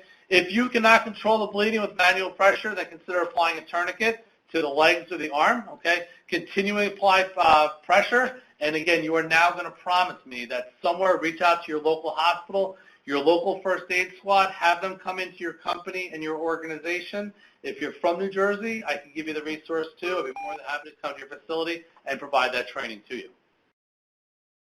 All right, so moving right along, okay, we're going to position the injured. I am going to try and log off of my camera here, if I could get it to cooperate. Oh, hold on one second, I'm sorry. Or you'll be stuck looking at me the entire time. I got it. Thank you very much. All right, cool. So next part, position the injured. I got about another 15 minutes. I am doing pretty good on time, all right? So position the injured, we kind of talked about this before, all right? So we want to describe life-preserving body positions for an uninjured person and describe life-preserving body positions for an injured person who is unconscious. So if you've taken a CPR course before, this should be fairly familiar to you, okay? At the end of the day, folks, a patient will present to you in the position they're comfortable, whether they broke their arm, they broke their leg, or their back hurts. Don't manually readjust a person. You've all been hurt before. Your back has been sore. You may have broken a bone or a finger or sprained your ankle. The last thing that you want is somebody to come in and manipulate that. You just got to kind of remember that. So patients will present to you in the position of comfort, okay? Don't force them to lie down. That's another thing. Your mom always told you, have them lie down. They may not want to lie down. That may cause them more pain. They may be in respiratory distress. They will present to you in the position that they're in, okay? Encourage them to maintain, a level of comfort, if you will. All right? So there's something called tripoding. If there's anybody on the phone or anybody that knows somebody has asthma or COPD or any kind of chronic lung disease, if a patient presents to you and they're bent over in their chair or they're bent over while standing up or their head is in the freezer, these are people that are in acute distress. They are doing this to compensate for their inability to breathe and have proper air exchange. So if somebody presents to you like this, encourage them to sit up, encourage them to sit in a position of comfort, they will. Don't force a person that's tripoding or in obvious respiratory distress to lay down. Because what you're really doing is you're going to cause that patient to drown, okay? They're tripoding, they're putting their body in a position of comfort, they're maximizing the real estate within their lungs or allowing that gas exchange. Don't force people to lay down like your mom and dad may have taught you. All right, good, okay? So we want to assess the unconscious, right? Is the person breathing or injured, okay? If the answer is yes, move the injured person into the recovery position, which we'll talk about momentarily. If they are unresponsive, start CPR. If you don't know how to do CPR, the 911 dispatcher on the phone will train you how to do CPR. All I will tell you about CPR, and I run a fairly large training center here in New Jersey. Before COVID, we were training about 25,000 people a year. There is no such thing as bad CPR, okay? Bad CPR is better than no CPR. So at the end of the day, push hard and fast on the center of their chest, all right? If you find somebody that's unconscious but they're breathing and they have a pulse and maybe they're moaning, put them in the recovery position. I explain the recovery position as the position that probably there's 200 and something people on the call right now. At least 51 of you sleep in this same position. It's called the recovery position. You lay on your side, you put your hand under your head, you kind of tuck your legs in. That's a very happy state for your body. That's a state your body likes to be in, hence the reason that we sleep like that. It helps maintain your airway. It helps keep your blood pressure in a happy place, your pulse in a happy place, okay? It prevents you from aspirating in the event you happen to vomit in the middle of the night. So it's laying them on the left side, putting their arm under, tucking their one leg up like you see in the picture right here. That's the recovery position. So these are for your people that are breathing, that have a pulse, that are either unresponsive or not very responsive. Lay them in the recovery position and just maintain that position for them, okay? When you move, we want to move with purchase. Although the risk is very small, it is possible that moving someone into the recovery position could cause harm to their spine. Although it be extremely rare, it can. So if you are putting somebody into the recovery position, try and roll their head, their neck, and their back all at the same time. If you have somebody else with you, maybe somebody else can grab the head and you can count to 3 as you roll them on their left-hand side. All right? So, again, all opportunities to use the resources that are around you. Okay? Continue supporting their head if possible, if the resources allow. And don't move the individual more than you'd have to. Okay? Maintain their position. Keep them in a happy state. Maintain that neutral position, as we talked about before, recovery position, until EMS arrives. All right, so we're obviously not able to do this, but I was able to show you through the picture before of what an actual recovery position looks like, okay? So if someone is unconscious and breathing, allow them to position themselves, okay? If someone is unconscious, move them into the recovery position. Watch their airway, make sure they're not going to aspirate, and just hold them in that position until EMS arrives. Okay, providing comfort.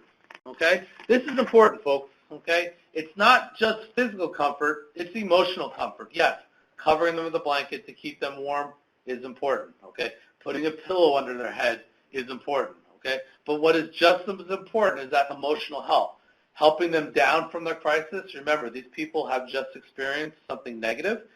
It may not be the biggest thing to you, but it may be the worst thing that ever happened to them.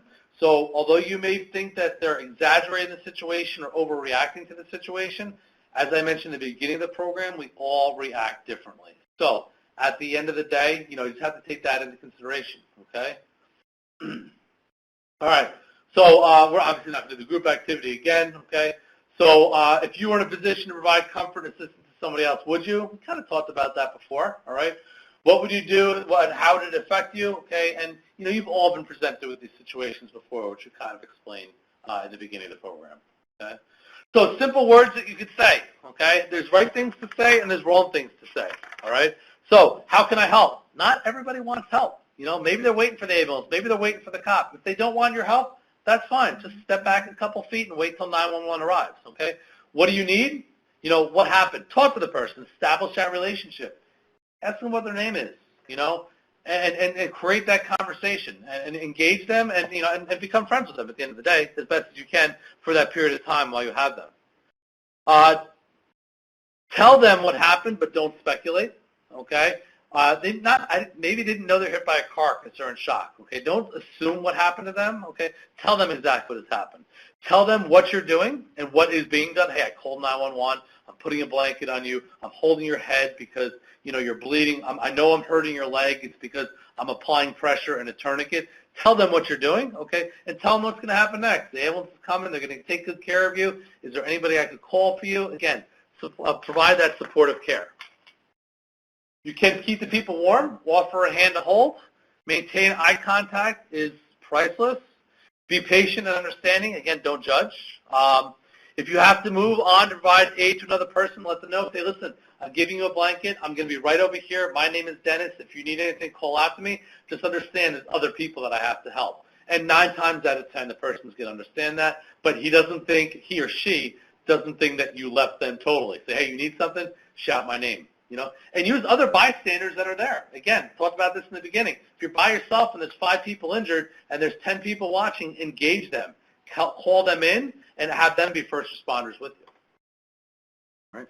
Keeping the injured warm, it does go a long way. Blankets, a sheet, an aluminum disposable blanket, whatever else you do, it helps improve blood clotting. It reduces stress on the body. It provides a comfort level. Kids like to be covered because they're used to being covered. The same reason that we provide covers when we're older. It offers protection. It's something on top of your body. It's proven, hence the reason why we have weighted blankets for certain age populations and everything else. Keeping the person warm, putting a blanket over them says a lot, does a lot, and is physically good for them when it comes to the effects of shock. We all know working with children can be difficult. In fact, children are the most difficult population to work with. They're scared. They're intimidated. They're not necessarily good communicators, and they don't understand big words. So little things you do for kids, get down to their level. If you're towering over them and they're looking up to you, you have a physical advantage over them. Kids tend not to like that. sit down with the child, okay? Shield them as much as possible from the scene. Sit in between them and the car accident, or them and the bicycle that hit them, or the bicycle that they were on. Kind of shield it, because kids have, I can tell you, I have a 15-year-old daughter. She has long-term memory of what she wants, but she also has very short-term memory. So, realizing that, that the children will physically react to what they see a lot more than most adults will. Use simple words. Don't use big words. Don't use big medical terms like, yes, the ambulance will be here soon. They're going to bring you to the hospital. You're going to see the doctor. You're going to feel better, okay? Listen, okay? And be aware that children, will act differently depending on, their culture, their beliefs, their age. You really just have to be there and bring yourself down to that level and have that extra level of patience, if you will, and understanding is key to dealing with children. Hands down, the most difficult population that you have to deal with. All right? Working with those with disabilities and access and functional needs, okay? Don't assume somebody that has a wheelchair can't walk altogether, okay? The person that's a caregiver or family member with them, keep them together because they know how to care for the person that has a deficit. If they have medical equipment or a service animal with them, obviously, self-explanatory, keep them together. The very difficult population as well, and if you work in a large corporate office and you have an emergency operation plan, these are all things that you should also be asking yourself. If you have somebody in your office that has a wheelchair, how are we going to get them out? Where are we going to remove them from? What elevator are we going to use? How are they going to get down the stairs? Again, all stuff we talked about earlier in the program. Okay. Key points here. I'm doing almost perfect on my time. Keep the injured warm. Ask permission to provide help if the injured person is conscious. Don't assume that they want help. Ask for permission. Tell them that you're there. Provide that calm and soothing voice, and they will most definitely 9 times out of 10 engage you. All right. Be respectful of individual needs, whether it be cultural beliefs, whether it be their personal beliefs. Just be respectful of it. There are religions out there that have the need or desire to want help or deny help. So you just have to be respectful of them and understand that. Okay? So at the end of the day, okay, and I'm sure you guys have all heard this, and I'm sure that most, if nobody on the call, hasn't heard about the different FEMA programs that are available to you. Okay? So at the end of the day, preparedness starts at home. I'm a first responder. All the awesome guys that work with me here in my department, our EMS department, in the city of Newark and state and everywhere else, my family is my priority, and your family should be your priority for 2 reasons. A, they're my family and they're my priority, right? But B, if my family is prepared to respond to a disaster, they don't become part of the problem in my hometown, and I can go to work without worrying about them. So make a plan at home. Know what you're going to do. There's a lot of great FEMA resources on checking and making plans at home, on hurricane preparedness and first aid preparedness, everything else you need. Keep supplies at home. Keep them at work, okay? Sign up for all of your different 911 municipal, county, or state activation systems that you have, reverse 911 systems. Practice these plans, okay? Plans are fantastic, but if you're not practicing with your family and your coworkers, you're not going to have, you don't wait till it happens, because then it's going to be too late, all right? You could go on any kind of online retailer and buy a very simple first aid kit. Not to promote anybody, you could go to Walgreens, you could go to CVS. Wherever you live, go online. You can buy a basic first aid kit that has gloves and everything you need to provide comfort to a patient for the first 20, 30 minutes for like $20, okay? So have that on hand, put it in your car, make sure it's in your workplace, and make sure, it's accessible to you, while you're out and about. And if it's not, if your workplace has one, make sure you identify where that location is, all right? I mentioned this 1,000 times before. Folks, this is an hour-and-a-half presentation. Go out, take the training. There's federal resources out there for you to do this. Contact your local chapter, the American Red Cross. Join your CERT team. Join your Medical Reserve Corps. I can tell you during COVID and during Ebola and preparations in my last 30 years of EMS, we rely heavily on community-based organizations to help us. You're not a hindrance, you're a help. We want you out there. You're trained, you have a level of training that the other people do not, so please go out there and engage with these institutions, okay? Again, I talked about the American Red Cross. There's a lot of different programs you could take, okay? I talked about the American Heart Association. There's everywhere from a 1-hour CPR course you can take to a 7 or 8 hour CPR, AED, and first aid course. Some are free, some you would have to pay for. In my opinion, money very well spent, okay? If you're not part of a CERT team, which I saw a lot of you on this call, again, thank you for doing what you do. If you're not part of the CERT team, contact your local OEM or your local municipality, see if they have one. If they don't have one, chances are the county does. Join, go through the CERT program. It's a great way to meet friends, great way to be involved, and a great way to get involved in your organization, all right? Medical Reserve Corps, okay? There's volunteers all throughout the country, usually reserved for people that were in healthcare before, doctors, nurses, anesthesiologists, but there are other roles within that organization that you can fulfill. Medical Reserve Corps did play a big role during COVID, and if you are part of that organization, or any organization that's involved as a first responder, I personally thank you for doing what you do, okay? And that basically concludes my program. I had promised it would be about an hour and a half, and it was an hour and 32 minutes. So I will go ahead and pat myself on the back for my ability to keep track of time here. And then I guess, Allison or Debbie, will you open up for questions if there are any? Yeah, I was just going to say, don't hurt yourself, patting yourself on the back and all. I mean, you are 2 minutes over. Not at all. Thank you so much, Dennis. A lot of comments coming in about the excellent presentation, how much folks really appreciate it. You know, I noticed one group in the chat box that FEMA doesn't often talk about, but another excellent volunteer group is RACES.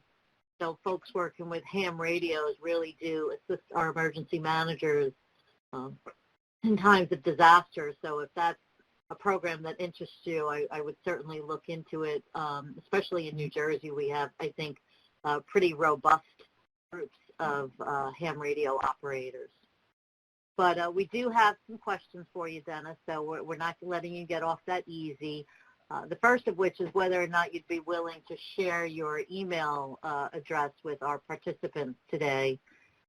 If anybody had any questions after the fact or needed to reach out to you for some reason, is that something that you're willing to share? My email address is definitely available. It's $19.95 per application. But no, absolutely. So, yes, if Debbie or whoever, if you wouldn't mind just sharing my email address, I'd be more than happy to respond to you. I do get a lot of emails, so just give me a business day or 3 to get back to you, and I'd be more than happy to answer any questions or direct you in, on anything that you may need. Okay. Allison, if you could type that in the chat. Oh, she already did. Oh, my God, she's fast. All right, so I know this is going back to the very beginning, and we have a lot of other questions, but one of the first questions, I think it was pretty funny. They wanted to know what happened to the trapped man in the video, not being able to see the video. We don't know what the outcome was. Do you? Was it the guy, if you're referring to the guy on the motorcycle, the bystanders came by. They lifted the car, and they were able to get him out, and he did have a positive outcome. Had they not acted, he would have definitely, based on the video, and you could click on that later on, and the scene, he would not have had a good outcome. Okay, great. And Allison did put a link in the chat. Maybe she could do it again, which linked to all the videos on the site. I saw that. That's actually awesome. So our next question is, in an active shooter situation where, in an active shooter situation and you have a concealed weapon, is it better to be in charge of security and direct others to do emergency first aid, or should you just trust that the shooter won't come back and get directly involved with patient care? Well, I'm gonna go back to the run, hide, fight algorithm, and that's really what we promote here on a state level, and that is what we promote, on a federal level. And that's a very difficult question to answer because every situation itself is unique. And I would answer that question the best is, if you're carrying a concealed weapon and you are a law enforcement or trained to do so, and you're able to engage the active shooter, that's something that you would need to triage. But you never put yourself in harm's way. If you are not properly trained, you run, hide, and fight. Yeah, and I would add to that everything that I've seen from the state police to the FBI, unfortunately, they do not provide assistance to the injured until the the active shooter is diffused till the situation is under control. So I would definitely agree with what Dennis said. Yep, 100%. Okay. Does a 911 call automatically send GPS coordinates when you place the call? So from your cell phone, yes. In almost all areas of the country, yes. So when you pick up your phone, you dial 911, as I always tell my kids, Big Brother's watching because I have apps which tracks my kids. So it's basically the same technology. They can tell within a couple feet of where you're calling from. Okay. Which is very neat. This wasn't actually a question, but a suggestion, and if it works, I think it's really good that if you're if you come across an accident on the road and you don't see any mile markers or you're not really sure where you are, if you ask your phone and say, "Hey Siri, where am I?" before calling 911, then she should provide a location, an exact location that you could then provide to 911 operator. Yeah, no, that is a great idea. The only problem, if I said, "Hey Siri" to my droid, it wouldn't listen to me. But otherwise, I would say, "Okay Google," and yes, it would provide me with the same information, all assuming that your battery is charged and your cell phone's working because, when you need it, I usually don't have cell service. Right. But I didn't even think of it, so I think that was a good suggestion. No, it's a great idea. Dennis, do you have any recommendations on courses to take that are low cost or free in order to encourage more people to have some sort of first aid training? I know you said again and again and again, Red Cross, American Heart Association. Are those the two best resources for folks? They are. There are, we're in that post-COVID world right now. And so my recommendation to you is if you have, whether you're in a rural area or wherever else you are, reach out to your local first aid squad or your local ambulance provider or company, whether it be nonprofit or for-profit. They're often willing to engage community members in free training, and if they were not able to, they could give you a resource where you would. I can tell you where I live up in northern New Jersey, all the first aid squads, which are mostly volunteer, hold monthly CPR awareness training and first aid training. So they're a great resource, and they can tell you where to go. Okay. What tools or equipment would you recommend civilians try to have on hand in case of an emergency? Gloves go a long way, latex gloves, a first aid kit, bleeding control kit, and it's like that whole home preparedness thing. So if you go to the FEMA, check out the FEMA website, and you check out all of the ready.gov, there's checklists on what you should have. And to also answer that question, too, it really depends on what part of the country you live in, right? So in Florida, you're not packing your car with hand warmers and blankets and hats and everything else, where up here in the Northeast you are. So I would really refer you back to the ready.gov checklist, and they have some really amazing references there on recommendations as well. Okay. Well, our next question is proof positive that we're not just talking about Region 2. One of our participants was asking if you had any recommendations on a snake bite, especially for a venomous variety. So again, where I live here in northern New Jersey, not an issue. Although I can tell you, I actually had responded to a snake bite. Somebody was keeping a snake they shouldn't have. Those are covered in the CPR courses and the first aid courses. So I am definitely not the subject matter expert on snake bites, being that, basically where I live. But if you go to the American Red Cross website, there are free references there that you get information on snake bites, spider bites, so on and so forth. Okay. You may have addressed this, but what's the best way to address psychological trauma after an accident or a disaster, if someone goes into shock? That's a really good question. And I think even to this day in the year 2021, I don't think enough of an emphasis is placed on rescuer mental well-being. And when I say rescuer, it's not just the first responders. It's also the people that were involved in the incident. So there are a lot of county and hospital based resources that are available to you. So I would implore you to check those resources within your community. The state also, every state also has a 1-800 number that you can call. It's really recognition though, right? So if you were involved in the incident or you know that somebody was involved in the incident, it's getting them the resources they need, encouraging them to talk, letting them know what they're feeling is not different than what the other people that were involved in the incident are feeling. So there are a lot of suicide prevention lines out there, a lot of first responder 1-800 numbers that you could call. And listen, you guys are all first responders now. You see something, you heard something, and something is affecting you physically or mentally, call those resources. Go online, call your local police department, call your local hospital. They could definitely direct you to the resources where they could do crisis intervention for you. Perfect. Dennis, should you tourniquet and apply pressure at the same time, or is it one or the other? So your first option is always pressure, right? Pressure is going to stop the bleed 80 or 90% of the time if you're holding proper pressure. If the patient's still bleeding, you really have to ask yourself, am I holding proper pressure? And usually, again, with a little deeper pressure, you'll be able to control the bleed. Typically, if you're doing a tourniquet, once you apply the tourniquet, you do not need to apply the pressure to the wound. You're just going to monitor the wound, and if you see that they're bleeding again, you're going to tighten the initial tourniquet that you put on or apply a second tourniquet. And that leads us right into the next question, is whether or not you recommend having 2 tourniquets on hand just in case you need to use both. So, I mean, it's one of those things. If you have it, you won't need it, and if you don't have it, you will need it, right? So, like the bleeding control devices that we installed in public schools here in the state of New Jersey, and are being required nationally in like federal buildings, state buildings, and eventually schools and everything.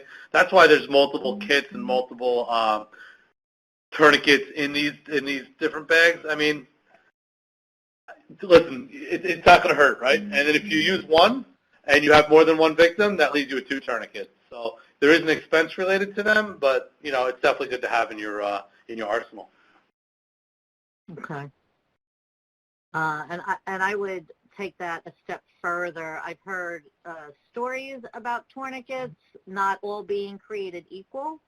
So are there some brands or some places where maybe you should look to buy a tourniquet versus maybe eBay, that you could recommend?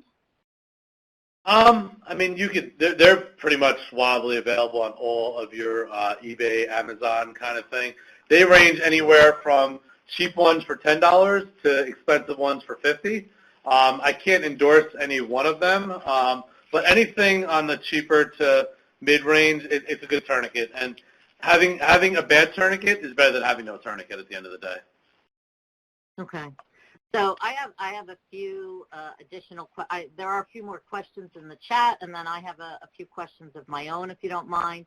I am a non-medical person, and this is probably the 3rd or 4th time maybe that I've taken Until Help Arrives training. And I'm always worried about the tourniquet portion of it, So I worry when you don't specify, or when the instructor doesn't specify to non-medical personnel what parts of the body a tourniquet should be used on. So right. Well, I did talk about that, but just to reiterate, tourniquets only go on arms and legs. That's it. Okay. And are there, do you have like a mnemonic or something, some sort of key points to remember about applying a tourniquet? Like, I heard you say high and tight. I heard you say don't use anything thin if you have to improvise. If there were, 3 to 5 key things to remember about using a tourniquet, what would you say they are? So first one is nothing replaces a commercial grade tourniquet ever. They are hands down the best. Number 2, they always go high and tight on the arm and the leg. Number 3, you're going to turn the rod until bleeding has stopped. Number 4, you will know that a tourniquet is applied correctly when A, bleeding has stopped, and B, when the patient is in a significant amount of discomfort as a result of the tourniquet. And I mean very significant. I have applied very few tourniquets in my career because tourniquets, kind of reintroduced themselves about 7 or 8 years ago. Before then, we didn't use them. Now we are 100% pro tourniquet, and I can tell you has saved multiple lives here at my trauma center. Not my personal trauma center, but at my hospital. And, commercial grade tourniquets are the best. And if you're going to make a homemade tourniquet, again, the key really is to find something that's at least durable, 2 inches wide, and something that can be tied very tight. Okay. And there's no harm. There's no, just like CPR, there's no harm. You're not going to hurt somebody by applying a tourniquet. If you apply it incorrectly, worst case scenario, they're just still going to bleed. So what about the time limits? Is there just a certain amount of time that a tourniquet should be applied for, and where should you be writing, what time it's applied if you have to, in the instance where there's multiple individuals that require your assistance? Yeah, so ideally, the tourniquet wants to come off, as soon as you put it on, the sooner it comes off, the better. Typically, within an hour or two, the patient will hopefully be at a trauma center, and that's a key point, too. If you live in an area that has multiple trauma centers and you're not in a very rural area, if you have applied a tourniquet to a patient, you really should be going to a trauma center, whether it be via ambulance, via helicopter, what other means you have to get there, they really should go to a trauma center. So, yeah, I mean, again, it's not having the fear of the tourniquet, and encouraging people to use it. And just like CPR, there's no such bad thing as a bad tourniquet. It's no tourniquet is what's really going to hurt somebody. Okay. If a person has multiple wounds, what would be the order of priority? So really where they're bleeding the heaviest from. So chances are, if they have an arm wound and a leg wound, 6 times out of 10, they're going to be bleeding worse from their leg wound than their arm wound. So again, you got to kind of triage that. So if you only have one tourniquet and you want to apply that to the leg because they're bleeding out the femoral artery, then put it on the leg. If you notice they're also bleeding out the arm and you only do have one tourniquet, put the tourniquet on the leg and put pressure on the arm. Understood. How often would you recommend someone take an Until Help Arrives course?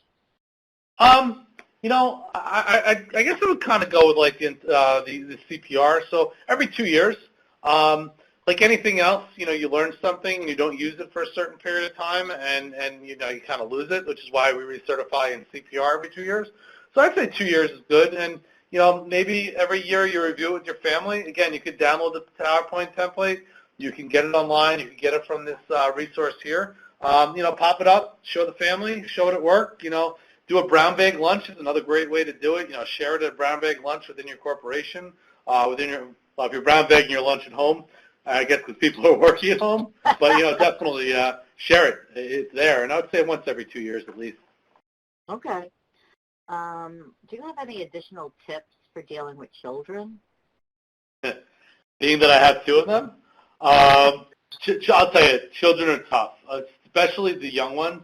There's a reason that kids cry is because they can't communicate. So it really is trying to gain that patient's trust, which you will almost never get. And what I always found to be very successful is, engaging a family member or somebody that kid knows to hold them, to help them communicate. Because, you're this big, scary guy or girl coming in that they've never seen before. But if they see their aunt or their neighbor or their fellow classmate, and they can help provide that level of comfort, it becomes their comfort level increases, and then you can help gain trust through that person. So very rarely would I ever bring a patient to the hospital in the back of the ambulance unless it was insinuating circumstances without somebody else, because, again, they're kind of the intermediary between you and the sick child. But kids are very, very difficult. And even some of the younger teenagers, there's that whole trust level, the male-female thing, and, there's a lot of different issues there. So bringing family member or friends is definitely the way to go. Okay. I have one last question for you. Sure. What do you do if somebody refuses assistance? If you want to put a tourniquet on them or trying to apply pressure, and they clearly are agitated and are refusing to allow you to do whatever it is that you need to do. You got to ask yourself, why don't they want it, right? So if they're in a state of shock, if they're in psychogenic shock or hypovolemic shock, then or some kind of chemical imbalance in their body, you're not going to fight with the person. You're going to try and talk to them, again, engage another family member, engage a friend of theirs who can help speak on behalf. Worst case scenario, and it's happened to me, if they refuse care and they're aggressive towards you, is if their care is that definitive, they're going to get to a point where they're not able to effectively communicate themselves anymore. They're going to decompensate. They're going to go into shock, and then just by natural occurrence of them going, unresponsive or somewhat responsive, then you can start treating the patient. Excellent. Okay. Well, Dennis, I can't thank you enough. That is all the questions our audience and myself have for you today. We truly appreciate you taking the time. I do want to add, and maybe you could chime in, so I don't know if people are aware, but until help arrives, the training for this program is all available online and can be downloaded and taught. So if somebody is so inclined, if somebody felt comfortable, if you're a CERT instructor or maybe a retired nurse, the materials can be downloaded, and you can, provide this similar presentation to what Dennis gave us today at your local church or your PTA or your book club. Would you agree with that statement? Is there anything that you would add to that, Dennis, about the materials? No, not at all. I mean, there's really no certification course for this. Somebody who's been a first responder, like you said, who's been a nurse who has the experience can definitely, assist in it. But, even if you're just printing it out and showing it and sharing it within your church or house of worship or your workplace, anybody can teach it. And, more information is powerful, right? There's no such thing as bad training or bad information. Exactly. All right. Well, thank you again. We will be doing a repeat of today's presentation. Allison, correct me if I'm wrong, but I believe it's May 13th, so 1 month from today at a similar time. We have several webinars coming up this week and throughout the month. They're on your screen now. So we're going to be doing community gardening. We're going to be talking about people's individual COVID-19 vaccine concerns with a number of subject matter experts and an overview provided by our regional HHS partners. We have a mitigation series that we're doing the first Wednesday of every month with their guides to expanding mitigation, wildfire prevention, dam safety. I mean, you name it, we have a little bit of everything, and you can see all of our upcoming webinars at the first link. Today's webinar was recorded, as are all our webinars. You can find them at the second link. And if you don't already subscribe to FEMA Region 2 News, please do so. If you have any comments about today or suggestions for future topics that maybe we've missed, feel free to reach out to us at FEMA-R2-Prepares. Allison put up a very short 3-question poll on the screen. If you wouldn't mind taking a moment to just fill that out, that really does help us drive our programming for the future. Dennis, if you would hold on for a minute, I would say to everybody to have a great day, and you are free to drop. Thank you, everybody.